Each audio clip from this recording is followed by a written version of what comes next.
Melody 100.7 FM here in our United Kingdom studios. I am Elizabeth Awoku. Let's dive into the headlines. FG opens portal for 50 million Naira student innovation grant. Parent of students studying abroad block finance ministry over unpaid allowances. Federal workers demand 35,000 Naira wage award arrears. And on the foreign scene, Russian strikes kill 3 in eastern Ukraine. And on sport news today, Chel alleges DR Congo staff member resulted to bleeding during penalty shootout. Here is the news in detail, starting with national stories.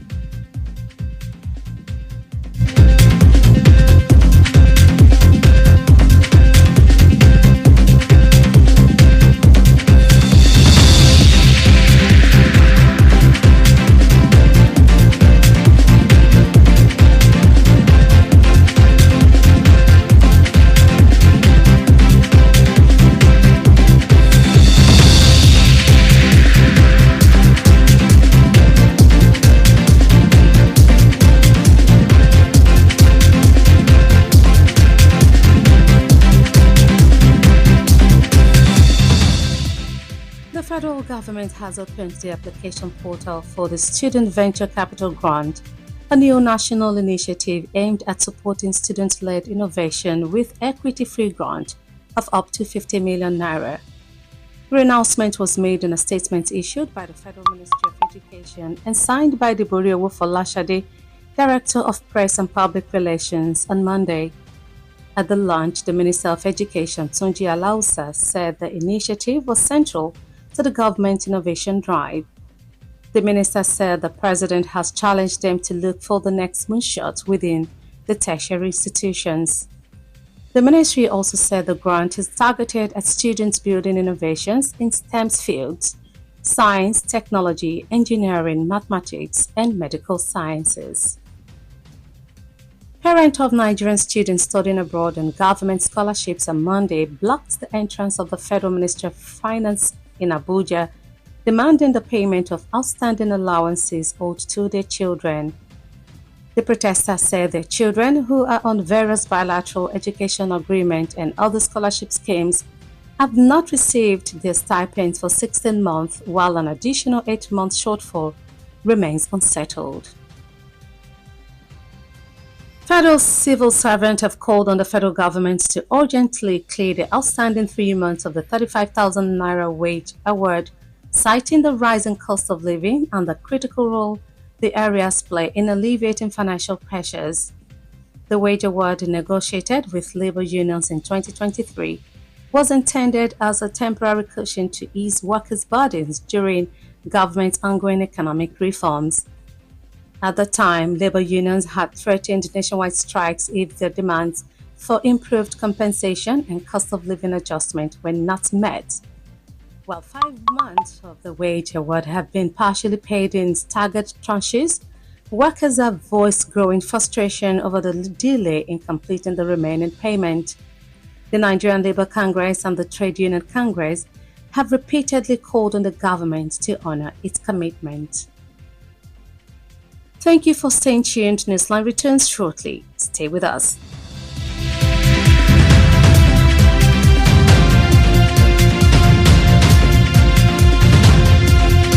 Melody 100.7 FM. Stay cool with Melody.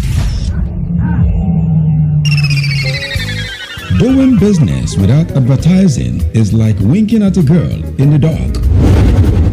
Do not be like a potential bachelor who is busy cutting an eye for a beautiful lady in a very dark room.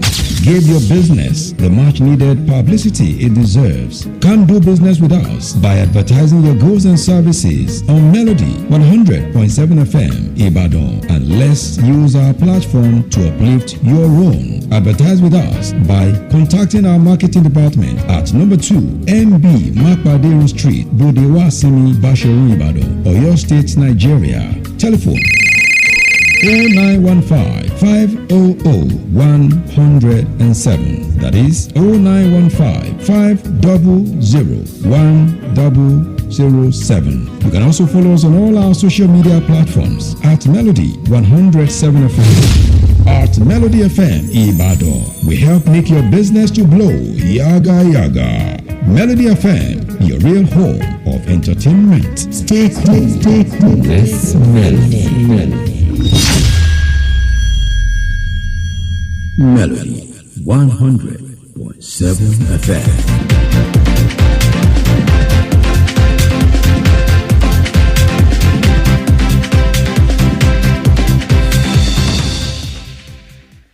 You've been listening to Newsline and Melody 100.7 FM. Many thanks for staying with us. And straight to the business story.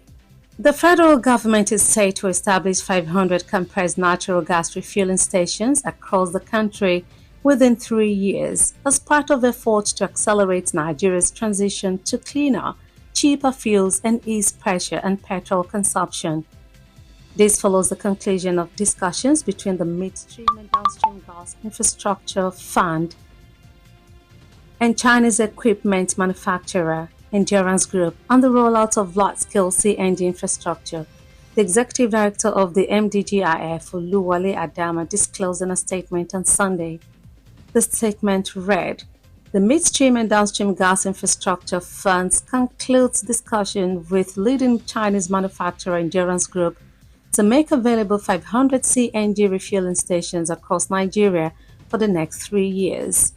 Adama said the talks resulted in an agreement to create a government-backed special purpose vehicle promoted by the MDGIF Bank of Industry Endurance Group and secure investment partners to drive the project. And on the foreign scene, the city's military administration chief said Russian strikes have killed 3 people in a city in Ukraine's eastern Kharkiv region. Vitaly Karabanov said in a post on Telegram that Russian army carried out 2 missile strikes on the center of Balaklia during the night. He said 3 people were killed, 10 were wounded, including children, as a result of the night's missile strike on the city of Balaklia. Russia has targeted Ukrainian territory almost daily with drones and missiles since the beginning of the invasion in February 2022. And straight to entertainment story. Lagos State Attorney General and Commissioner for Justice Lawal Pedro SAN has debunked reports claiming that Nollywood actor Baba Ijesha was freed because the Court of Appeal cleared him. Pedro called the claims circulated online and amplified by actor Yomi Fabiyi as false, misleading, and a deliberate distortion of court proceedings. He explained that Baba Ijesha was convicted on July 14, 2022 by the Lagos High Court for sexual assault and indecent treatment of a minor, receiving 5 and 3-year sentences to run concurrently. Pedro noted that the Court of Appeal's judgment on June 28, 2024 only overturned charges linked to alleged acts from 2013 to 2014, but upheld the conviction and sentence for the 2021 sexual assault. He added that Baba Ijesha's appeal to the Supreme Court was struck out on May 29, 2025, and a later request to file a new appeal was dismissed on October 9, 2025, leaving the appellate court's decision final. Pedro stressed that the actor was released solely because he completed his sentence, not because he was exonerated or declared innocent. Finally, on Sports News today, Nigeria's coach Eric Chell has claimed that a member of DL Congo staff attempted to use video during the penalty shootout of Sunday's World Cup playoff in Rabat, where the Super Eagles were eliminated from the race to qualify for the 2026 World Cup. Here is the report.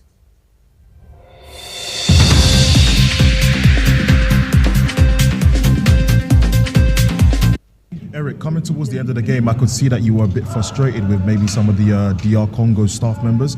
Could you give us an update on what happened there? During all the penalty decision, a guy of Congo did some voodoo. Every time. So this is why I was a little nervous after him. Yeah. What did you see?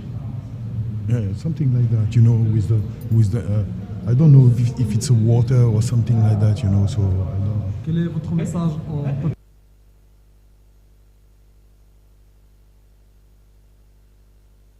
The word voodoo is often used broadly to describe different traditional, spiritual, or ritual practices, though in sport it is frequently mentioned inaccurately or sensationally.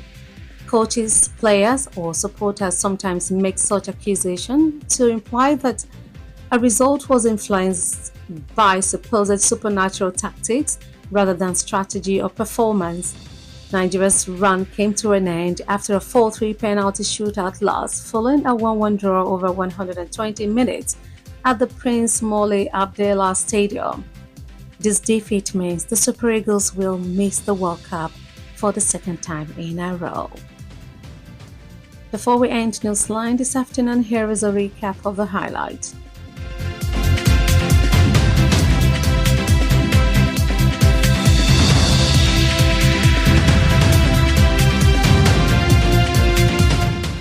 FG opens portal for 50 million naira student innovation grant. Parent of students studying abroad block finance ministry over unpaid allowances. Federal workers demand 35,000 naira wage award areas. And on the foreign scene, Russian strikes kill 3 in eastern Ukraine. And lastly, on Sport News Today, we told you that child alleges DR Congo staff member resorted to voodoo during penalty shootouts. We've come to the end of Newsline and Melody 100.7 FM. Kindly join us on our social media platforms for more news stories and excellent programming. Newsline was compiled and produced by Kudirat Hakim Apampa and Bobola Egunfemi. Edited by Eyitayo Olushola. I am Elizabeth Awuku. Please stay tuned for the Yoruba version of the news shortly.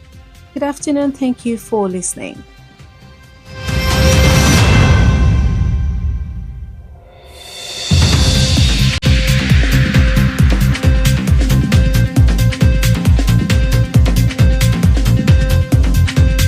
Melody 100.7 FM.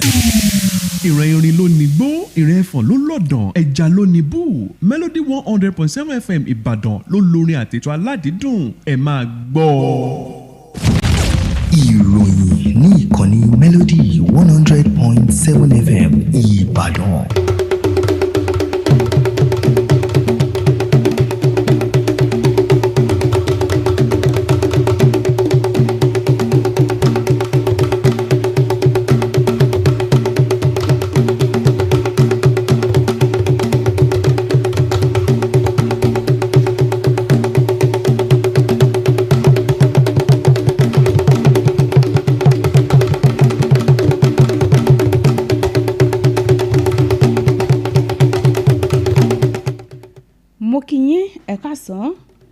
àsìkúṣẹ́ látàárọ̀ àkójọpọ̀ ìròyìn ló ń dé sí etí gbọ̀nyìn láti ìkànnì Melody 100.7 FM Ìbàdàn. Adẹ́nìkẹ́ Adésóyè lóníròyìn yìí ṣáájú ẹgbẹ́ kókó oníròyìn náà. Ìjọba àpapọ̀ ti ṣí ìtàkùn ìforúkọsílẹ̀ fún 50 mílíọ̀nù owó ìrànwọ́ fáwọn akẹ́kọ̀ọ́ fún àyípadà ọ̀tun. Ó bí àwọn akẹ́kọ̀ọ́ tó ń kẹ́kọ̀ọ́ nílẹ̀ òkèèrè pagidínà iléeṣẹ́ tó rí sí ètò ìṣúná látàrí bí wọn kò ṣe san owó àjẹmọ́nú àwọn akẹ́kọ̀ọ́ náà. Àwọn òṣìṣẹ́ ìjọba àpapọ̀ béèrè fún ẹgbẹ̀rún 45 náírà àfikún owó tí ìjọba jẹ wọ́n. Nílẹ̀ òkèèrè, ìkọlù tí ilẹ̀ Russia ṣe gbẹ̀mí àwọn èèyàn 3 lẹ́kùn ìlà oòrùn ilẹ̀ Ukraine. Lábala eré ìdárayá, Shell fẹ̀sùn kàn àwọn òṣìṣẹ́ ilẹ̀ DR Congo pé wọ́n lo oògùn abẹnugọ̀ngọ̀ láàkó ìpele goliwomi kí n gbà sí ọ. Ìròyìn ọ̀hún rèé lẹ́kùnrẹ́rẹ́.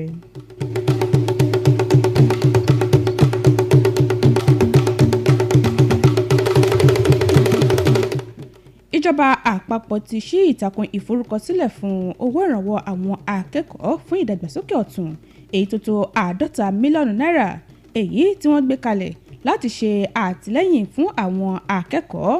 Ìkéde yìí ni wọ́n ṣe nínú àtẹ̀jáde kan tí iléeṣẹ́ tó ń rí sí ètò ẹ̀kọ́ filéde látọwọ́ adarí ètò ìròyìn rẹ̀ Boríowó Fọláṣadé lónìí.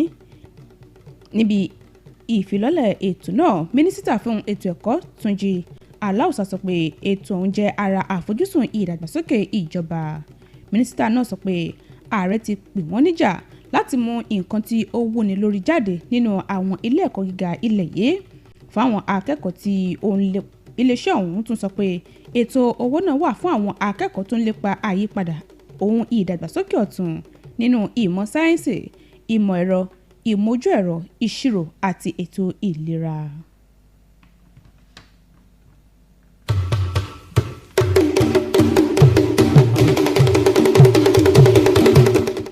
Ẹ̀wẹ̀, àwọn òbí àwọn akẹ́kọ̀ọ́ ọmọlẹ̀ yìí tí ó ń kẹ́kọ̀ọ́ nílẹ̀ òkèèrè pẹ̀lú ètò ẹ̀kọ́ ọ̀fẹ́ ìjọba lónìí pagidínà ẹnu ọ̀nà iléeṣẹ́ tó ń rí sí ètò ìṣúná nílùú Àbújá tí wọ́n sì ń pè fún sísan àwọn àjẹ́lẹ̀ owó àjẹmọ́nú tí wọ́n jẹ àwọn ọmọ náà. Àwọn olùfẹ̀hónú náà sọ pé àwọn ọmọ yìí ni kò tí ì gba owó àjẹmọ́nú fún oṣù mẹ́rìndínlógún.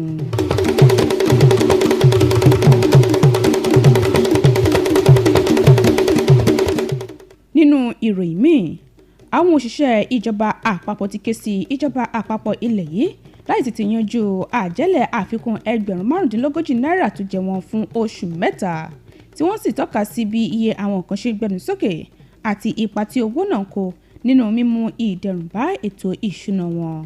Owó ọ̀hún tí wọ́n dúnàdúrà pẹ̀lú ẹgbẹ́ àwọn òṣìṣẹ́ lọ́dún 2023 wà láti mú ìrọ̀rùn bá àwọn òṣìṣẹ́ nírú àkókò tí ìjọba ń ṣe àtúntò ètò ọrọ̀ ajé. Lásìkò náà, ẹgbẹ́ àwọn òṣìṣẹ́ ti dúkòkò láti wòṣẹ́ níran káàkiri ilẹ̀ yìí tí ìbéèrè wọn ò bá di dídáhùn sí. Nígbà tí ìjọba ti san owó oṣù 5 kélekèle, àwọn òṣìṣẹ́ yìí ti kórojú sí bí ó ṣe falẹ̀ kí ìjọba tó san ìyókù.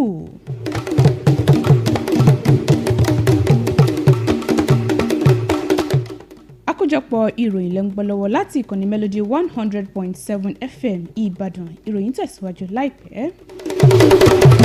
Melody FM Báṣọ̀run nìbàdàn ó kọjá bẹ́ẹ̀. Níbo lò ń lọ? Mo ń lọ kéde ọjà mi ní rédíò kan bẹ́ẹ̀ ni. Níbo? Má wulẹ̀ dákọ̀, má sunwó náà. Ibi táyé kọjú sí ni ó kọjú sí. Polówó ọjà rẹ ní Melody 100.7 FM. Àtàjèrè ló sì máa tà. Polówó ọjà ní Melody. Sanwó polówó ọjà sí Melody. Jẹ́ kí wọ́n lò ní Melody. Kọjá ló sì máa tà ní wàrà wàrà. Ẹ kàn sí ẹ̀ka ìpolówó ọjà wa níléeṣẹ́ wa tó wà ní ojúlé kejì MB Mápàdérun Bódè Wàásìmí Báṣọ̀run Ìbàdàn. Ẹ sì lè pè wá sórí ẹ̀rọ ìbáraẹnisọ̀rọ̀ 0915 500 107 lẹ́ẹ̀kan sí 0915 500 107. Bákan náà lẹ́tún lè kàn sí wa lórí àwọn ìtàkùn ayélujára wa @Melody 107 FM. Àtàjèrè fún gbogbo ẹni tó bá polówó ọjà ní Melody 100.7 FM. Melody FM Báṣọ̀run nìbàdàn ó kọjá bẹ́ẹ̀.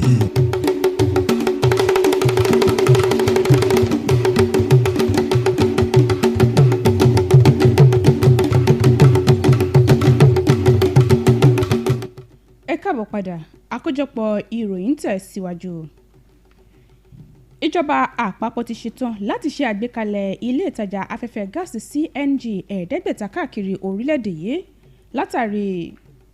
láàrin ọdún mẹ́ta gẹ́gẹ́ bí ara akitiyan láti jẹ́ kí ìṣípòpadà ilẹ̀ Nàìjíríà sí epo tó mọ́ tí ó sì tún dínwó àti láti mú àdínkù bá ìlò epo bẹtiró. Èyí wáyé lẹ́yìn ìpàdé láàrin àjọ tí ó ń rí sí owó ohun amáyédẹrùn àti ohun èlò fún ìpèsè afẹ́fẹ́ gáàsì yìí àti iléeṣẹ́ ilẹ̀ China tó ń pèsè àwọn ohun èlò náà Endurance Group lórí gbígbé àwọn ohun èlò ọ̀hún wọlé. Adarí àjọ tí ó mójútó owó ohun èlò náà Olúwọlé Adama sọ ọ̀rọ̀ yìí di mímọ̀ nínú àtẹ̀jáde kan lánàá pẹ̀lú àlàyé pé ìtakùrọ̀sọ náà yọrí sí àdéhùn láti ṣe àwọn àkànṣe ọkọ̀ èyí tí àjọ náà, ilé ìfowópamọ́ okòwò, iléeṣẹ́ Endurance àti iléeṣẹ́ Síkọ̀ yóò ṣe agbátẹrù rẹ̀ láti jẹ́ kí iṣẹ́ àkànṣe ọ̀hún kó lọ ní ìrọ̀rùn.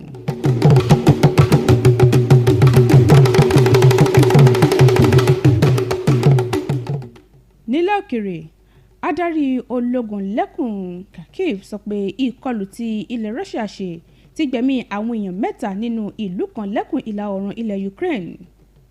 Iléeṣẹ́ ológun ilẹ̀ Russia ti ṣe ìkọlù méjì ọ̀tọ̀ọ̀tọ̀ sí ìlú Balaklia lóru. Adarí ológun ọ̀hún Vitali Karabanov sọ nínú ọ̀rọ̀ tó fi léde lórí ìtàkùn Telegram pé àwọn èèyàn 3 pàdánù ẹ̀mí wọn nígbàtí àwọn 10 míì farapa tó fi mọ́ àwọn ọmọdé látàrí ìkọlù tó wáyé ní òru ọ̀hún. Ilẹ̀ Russia ti ń fojú sun ilẹ̀ Ukraine lójoojúmọ́ pẹ̀lú ìkọlù inú afẹ́fẹ́ látìgbà tí ogun ti bẹ̀rẹ̀ lóṣù kejì ọdún 2022.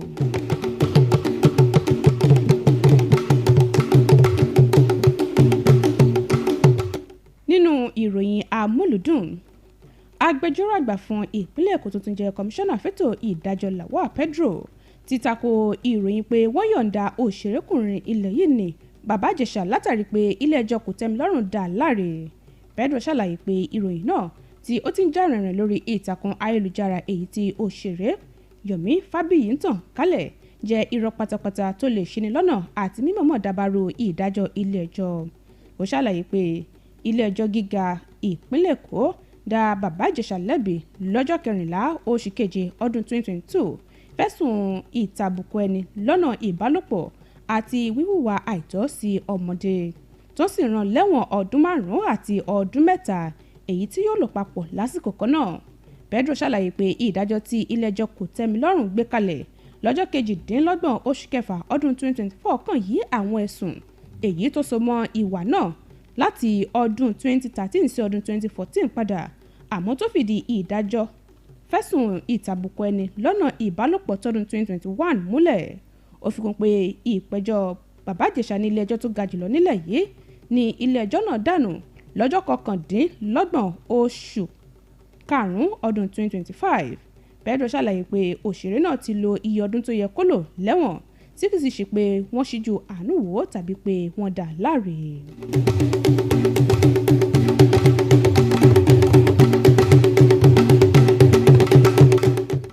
Lábala eré ìdárayá, akọ́nimọ̀ọ́gbá ikọ̀ Super Eagles tilẹ̀ Nàìjíríà Eric Shell ti sọ pé ọ̀kan lára àwọn òṣìṣẹ́ ilẹ̀ DR Congo gbìyànjú láti lo oògùn láàkó ìpele goliwomi kí n gbà sí ọ nínú ìfẹsẹ̀wọnsẹ̀ láti kójú òṣùwọ̀n fún ìdíje ife ẹ̀yẹ àgbáyé ní Rabat níbi tí ikọ̀ Super Eagles ti fìdí rẹmi. Ẹ̀sùn pé wọ́n lo oògùn láàkó ìdíje máa ń sábà wáyé látọ̀dọ̀ àwọn akọ́nimọ̀ọ́gbá, àwọn agbábọ́ọ̀lù tàbí àwọn alátìlẹ́yìn láti fi hàn pé àbájáde ìdíje náà lọ́wọ́ kan oògùn nínú. Àfojúsùn ilẹ̀ Nàìjíríà láti lọ kópa nínú ìdíje ife ẹ̀yẹ àgbáyé dópin lẹ́yìn tí wọ́n pàdánù ìfẹsẹ̀wọnsẹ̀ àná, tó sì jẹ́ wípé ikọ̀ Super Eagles kò ní àǹfààní àti kópa nínú ìdíje ife ẹ̀yẹ àgbáyé lẹ́ẹ̀mejì léra wọn.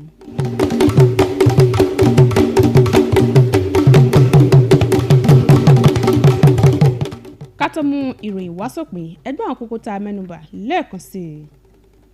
Ìjọba àpapọ̀ ti ṣí ìtàkùn ìforúkọsílẹ̀ fún 50 mílíọ̀nù owó ìrànwọ́ àwọn akẹ́kọ̀ọ́ fún àyípadà ọ̀tun.